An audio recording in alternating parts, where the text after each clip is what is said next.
Hello, everyone. This is Tom Fox. I'm the Compliance Evangelist, and I'd like to welcome you to This Week in FCPA, Episode 48, for the week ending April 14th, 2017, the CEO's Behaving Badly edition. In this episode, Matt Kelly pinch hits for a Walt Disney World vacationing Jay Rosen. Matt and I have a wide-ranging discussion of some of the week's top FCPA and compliance-related stories. We discuss a Sherman and Sterling report to the Wells Fargo board on the fraudulent account scandal. United Airlines is at it again, this time having a passenger physically removed from an airline. We explore that in some depth. We touch upon an interesting judicial decision on restitution from Judge Posner, as written about by Sarah Croft in her blog, Grand Jury Target. We talk about the Barclays CEO penalized for trying to unmask an internal and anonymous whistleblower by using the bank's corporate security function and trying to involve U.S. law enforcement. And then Matt concludes by reporting on Oracle's Modern Finance Experience Conference and his thoughts around how going to the cloud can enhance your compliance program. This is Tom Fox. Thank you very much for listening, and I hope you enjoy this week's episode. Jay Rosen is off on a well-deserved vacation to Disney World. So pinch hitting, we have Matt Kelly, founder and editor at Radical Compliance. So Matt, welcome to This Week in FCPA. Hello, Tom. I'm happy to be here and will do my best to fill Jay's big shoes for this week. So I would note that when you go to Disney World with twins under the age of 8, I think, it's not going to be a relaxing trip, but it may be fun. So with that, Matt, we had perhaps not as much activity on the FCPA front this week, but certainly a lot of activity around compliance and ethics. And I wanted to start with just noting the Sherman and Sterling massive 110-page report to the Wells Fargo board on the fraudulent conduct of the bank.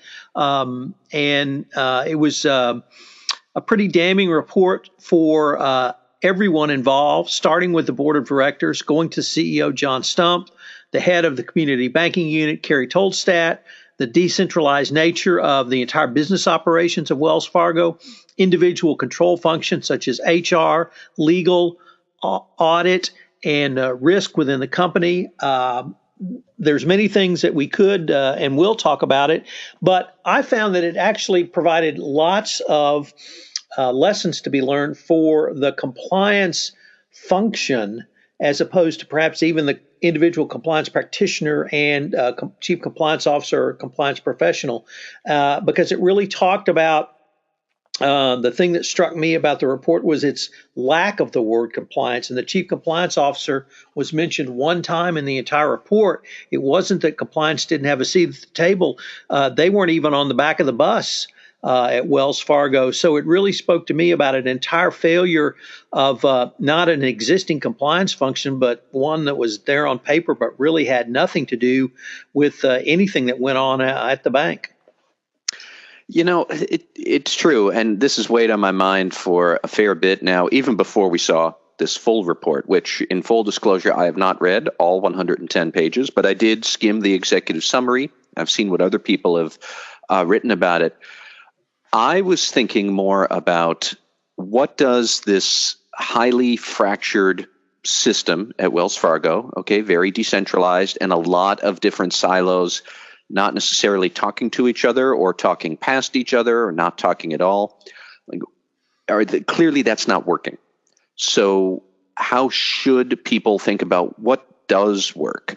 And it does get back to what I think a lot about these days, especially in this highly transparent, social media soaked world. And we can talk about some other misconduct and dumb things we've seen later on. But it really gets to the need to focus on culture and good conduct at that very granular, in the branch level, and let those people do their jobs well, including giving them the opportunity to feed back up to the chain of command what you, chain of command people at the top, what you want is not working. These are really failures about communication and culture. And frankly, I'm not surprised. One thing I find very frustrating at very large banks is who actually is the chief of ethics and compliance, or who's the head of it? Let's get away from the word chief, because there are too many chief compliance officers. You can look up a big bank on LinkedIn, chief compliance officer. You'll get 9 people with that title. You'll get 9 people in charge of different types of risks or different audit exercises. I appreciate the need for that all, but things get so complex there that why are we surprised a failure of culture did not reach back up to the chain of command to the top to tell people what you want isn't working? And that's really the root of what happened here. So I was really intrigued by the lack of the chief compliance officer being mentioned in the report. So I looked that person up. It's a woman named Yvelle Hollingsworth Clark. And for a $240 billion corporation with hundreds of thousands of employees, she had a compliance function of 8 people. So it was pretty clear where compliance and ethics sat at the bank. But even the chief risk officer, who was in charge of what you and I might term compliance, as close as it got to in Wells Fargo, compliance and ethics at least, as opposed to regulatory compliance, no accountability to escalate issues up in all of the control functions that I mentioned: HR, legal, risk, audit. They were all aware that something was wrong, and they were aware from disparate sources of information. So, for instance, legal was aware because they were fighting unemployment compensation claims where the California state judges were noting that people were being fired for not meeting unreasonable sales goals. And I don't know if you've ever had to deal with an unemployment compensation state judge in Massachusetts, but I have in the great state of Texas. And I would share with you that their level of sophistication is not really high, certainly not to the level of a U.S. federal judge. And so when you have people like that starting to make questions, the other thing that really intrigued me that the legal department stumbled on was that the bond rating, that the bonds issued, warranty bonds for the bank, were called into question because of these sales figures. And so you had insurance bonding companies questioning the legal department about the risks the bank was taking. So obviously in the HR department, there were innumerable terminations and questions and complaints about the sales practices. So just disparate information points that were never able to percolate up. And even when the board finally, after the LA Times story, after the City of Los Angeles lawsuit, demanded a report from head of Community Bank Tolstat, she basically went in front of the board and misrepresented directly to the board. And that's simply not tolerable in a publicly traded corporation. So, there's always going to be people that say the report was a whitewash because they didn't name enough names or point enough fingers or pointed fingers at people that are fired now. But there's really a lot of meat for not only people like you and I to comment on, but I think for the compliance professional and compliance practitioner and the cultural ethicist such as yourself to really point to and say, these are some of the problems you have if you don't have a much more holistic approach. Yeah. And, two thoughts come to my mind is that certainly within this report, you're right. Some people are going to say this wasn't hard hitting enough. Other people who are hit in this report are not going to like it. And I mean, clearly there was actual misconduct that happened at Wells Fargo. But I thought one sharp point was raised by you, Tom, in one of the posts that you had about this, where you said the CRO did not have any line authority or directive power to enforce changes on the lines of business. I think that was in the report, and you flagged it up in one of your posts. Right. And that's absolutely the key here. And I mean, that's the key point for people listening who say, okay, there, but for the grace of God go I and my company, but I don't want to be Wells. What do I have to worry about? You have to worry about the head of ethics, compliance, risk, culture, whoever you are. But do you have any line authority or direct power to bring changes about at the lines of business? Because these people who were aware of misconduct in the lines of business, they didn't have any authority to make any action. If you are just there sitting around preaching the gospel of good compliance and ethics, but nobody's really listening to you, then you've got a big problem. And the other point that you described this as a denuded compliance function, and I think that's a wonderful adjective for what really happened here. Because clearly they had some structure, but it didn't matter. It didn't do anything. It couldn't move the ball down the field, if we want to keep mixing metaphors around. And that's what you need to think about. And that's not what happened at Wells Fargo, but it is what other compliance officers should be thinking in their own organizations. Can you actually get lines of business to change? You yourself can only do that with support from the bosses, the CEO and the board, because that's who the lines of business will listen to. And you have to focus in on the bottom layers of your organization to make sure that they get that message and that they have clear lines of communications back up when something's not working. It's really an object lesson in the importance of these kind of things. So here's the question I want to pose to you, and I've been waiting for this. It's not a gotcha question, but you've been writing and thinking about compliance for a long time, and so have I. And I wanted to ask you, when was the last time you wrote about the structure of a compliance function? And because I thought about that, and for me, it's like 2010, 2011. I thought those days were long past, and here we have America's, if not largest, one of the top 3 largest banks, and we're talking about structure of both compliance and the business organization. Do you find that unusual or not? Can I say no, not terribly, but I'm disappointed about that, because you're right. I did think that, we have moved beyond a bit what the best practice should or should not be. Are we debating this? No, we're not. Everybody is clear, including in the U.S. sentencing guidelines, that a strong compliance function has a chief compliance officer who is not the general counsel and does not report to the general counsel. And I've seen plenty of surveys that show the reporting structure from the CCO up is improving in that direction. But there's still plenty where the general counsel is responsible for the compliance end of things, and that interprets it to be a very legally driven function rather than more of a culture and ethics driven function, which is what it needs to be if you want your company to look good and to work and avoid these terrible sort of headaches.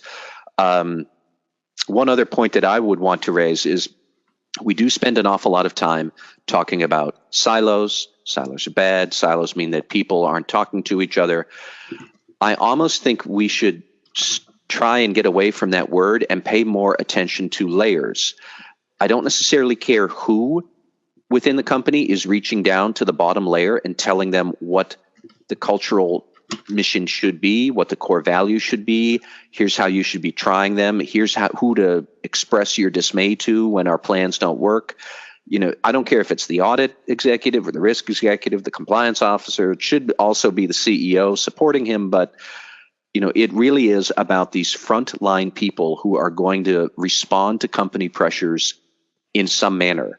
Clearly at Wells, a lot of them responded in an unwise and incorrect and illegal way. But when they tried to blow the whistle on this, the company failed them. And not enough people really did do this, because thousands and thousands of people were committing this sort of misconduct. So, I do wonder if we're going to move to an era where values matter, demonstrating your attentiveness to values matters, because if you don't, it's going to get shotgunned all over social media by that afternoon. Then it isn't about the silo. It's about the layer, and which layer is going to be the one that could get your company in the worst possible light.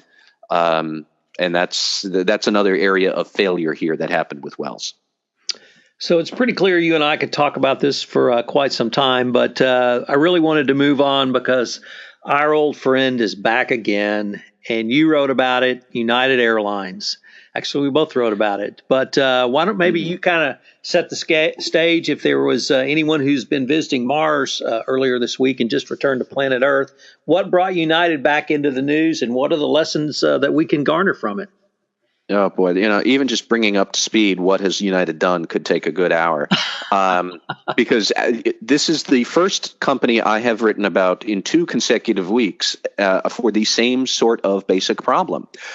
This particular instance that's on everybody's mind this week is when United forcibly removed a passenger from a flight from Chicago to, I think, Kentucky, who had boarded, had paid his ticket, had been confirmed and everything, but then a crew of 4 that United had to get on that plane somehow.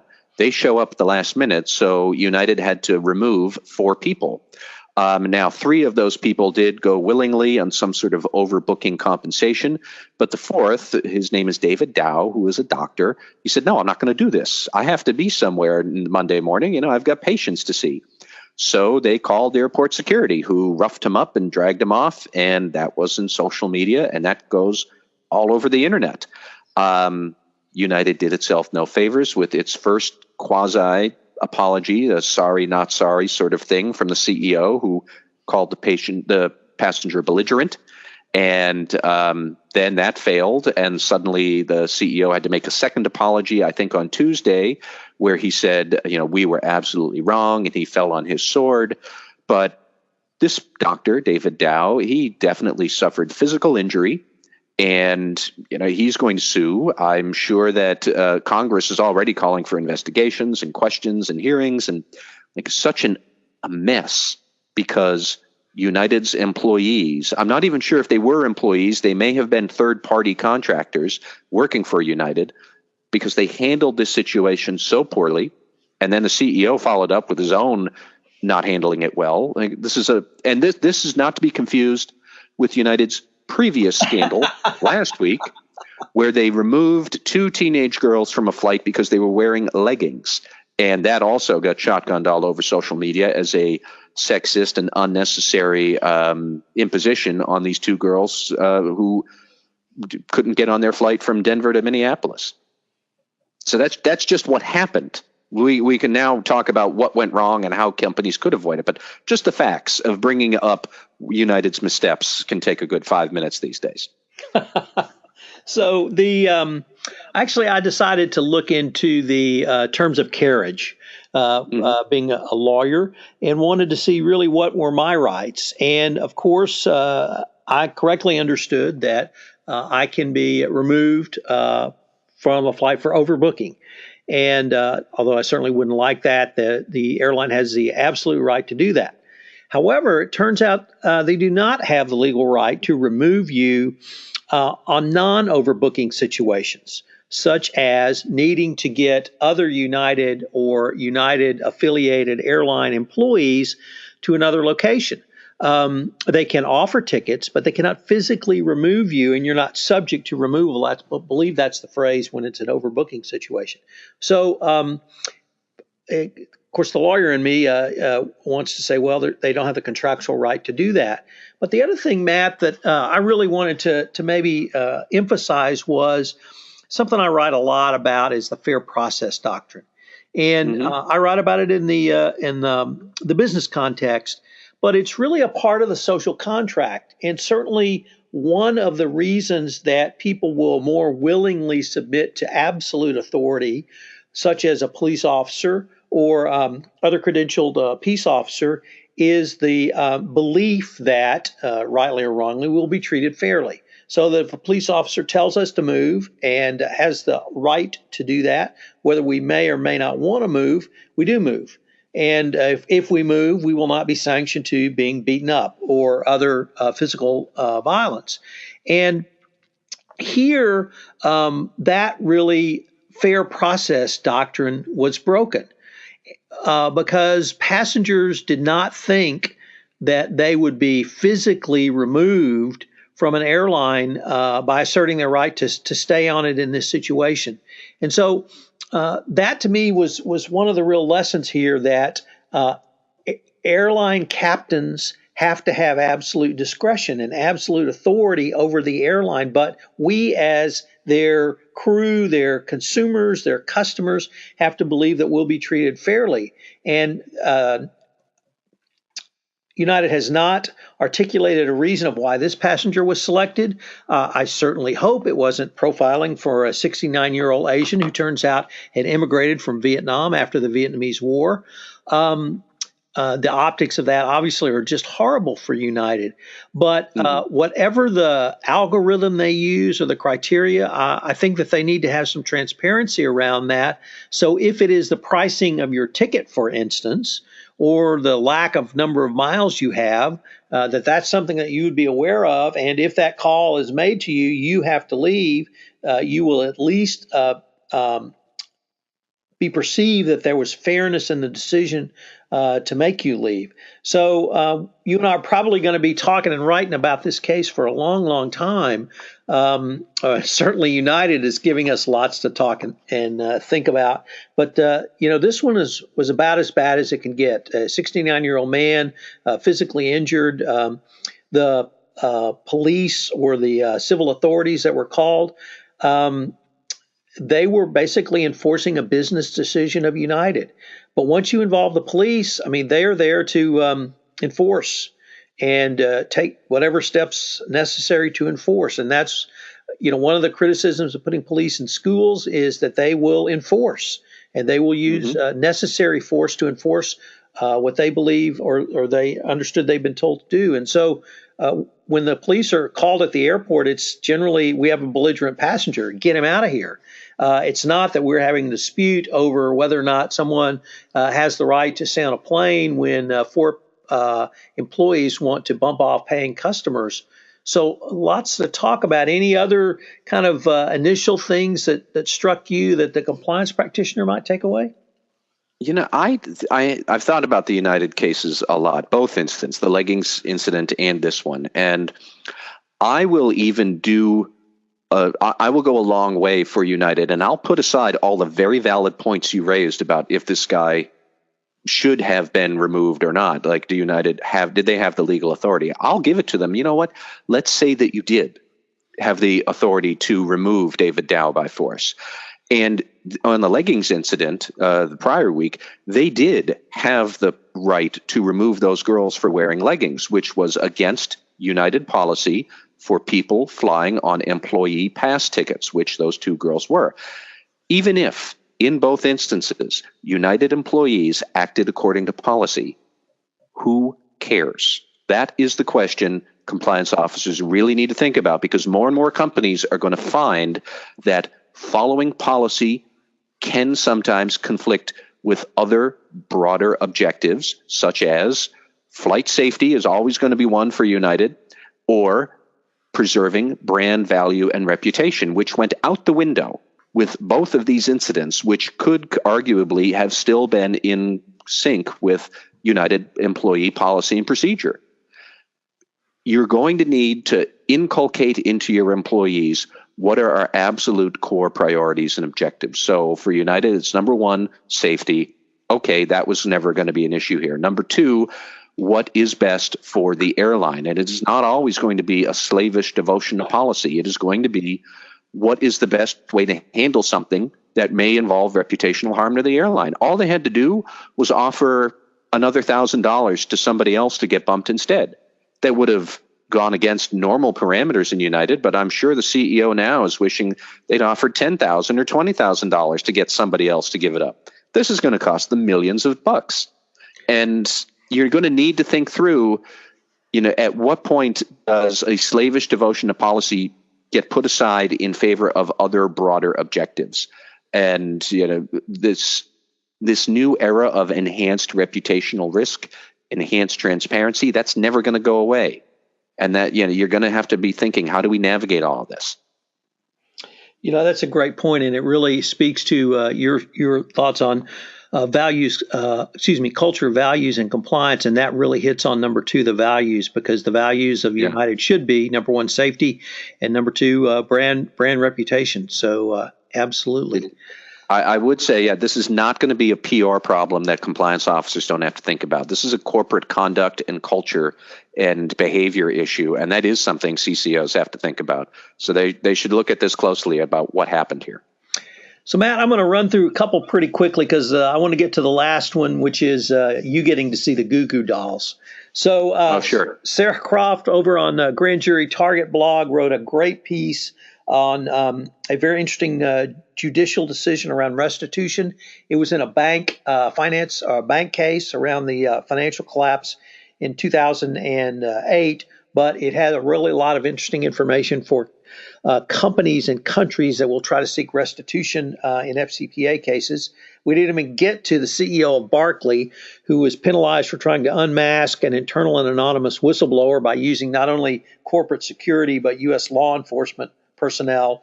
But I did want to get to your blog post this week Getting Started with Cloud Data and Risk, which is a report of your attendance at the Oracle Modern Finance experience in Boston. Getting to see the Goo Goo Dolls for me as the rock and roll blogger would have been the highlight, but perhaps there were some other highlights you could share with us. All right. Well, so don't kick me off the call for saying this, Tom, but I did not go see the Goo Goo Dolls. Okay. I don't lose my title. They did give every attendee the chance to go. I did not take them up on that, but I thought that the conference was really good at raising a couple of different points about how the cloud is going to transform the abilities that companies will have with their IT. And I'm a big fan of the cloud. It's going to allow you to do an awful lot. But the implications of being able to do an awful lot around business processes and around compliance, internal controls, testing internal controls, a lot of those issues have to be thought through. I thought there was one person, she gave a great explanation of how she was using the cloud to do more data visualization, which was great for her board so that they could see risks and key risk indicators, key performance indicators in a much more complex way. But, while we don't often talk about this, the fact is the human brain is wired to process information in visual, in pictures, in images, in things that we looked around and we saw where were the predators millions of years ago. And, you will be able to do that sort of thing with any number of cloud vendors. Oracle is one, but there are plenty of others who could do this if you understand what your ideal visualizations are going to be. What are the key risk indicators that you're looking for? If you typically had a KRI that was this sort of thing, how often it happens per month or per employee. Well, now you could look, per employee over time in this particular country, or what happens when the employee shifts to a new job, or any number of, looking at levels of employees, senior versus junior. You're going to be able to do great things. You'll need to think through what are the great things that we want to do to manage and monitor our risks. So that was one. I do think that companies will find that they are pressured subtly, but nonetheless pressured to change some of their financial reporting processes to make them a bit more standardized. And Tom, on our regular podcast, you and I do, the End of the Weeds one, we talked about this a couple of weeks ago where Microsoft has already started weighing and assessing people's cybersecurity postures for their use of the Office 365 cloud program. Right. Microsoft has a preferred ideal configuration of security. Well, we're going to see that concept more and more in other types of business processes, like financial processes.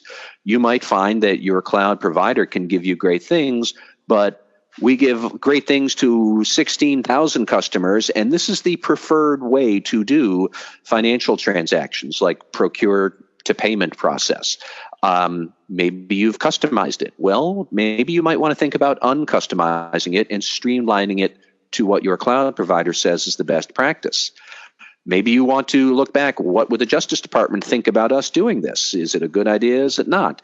I'm not saying that there's any easy answer to these questions, but these are questions that you're going to be able to ask more easily in the future, and you're going to have to think through some answers. So it was a very interesting sort of vision into what could be with financial technology and the implications for risk management. That's what went on at Oracle, plus the Goo Goo Dolls last night, who I skipped. Well, Matt, unfortunately, we're near the end of our time, but you've done a great job on the pinch hitting role, and I think you will definitely be invited back when Jay or I are off. So for this week in FCPA, this has been Tom Fox with Matt Kelly sitting in. Matt, thanks a lot. Thank you, Tom. This is Tom Fox again. I'd like to thank you again for listening to this episode of This Week in FCPA. If you've listened to this episode on iTunes, I would greatly appreciate it if you would rate our podcast, as it would help our rankings and also help get the word out about the only weekly FCPA Compliance and Ethics podcast. Thank you again for listening, and I hope you will join us again.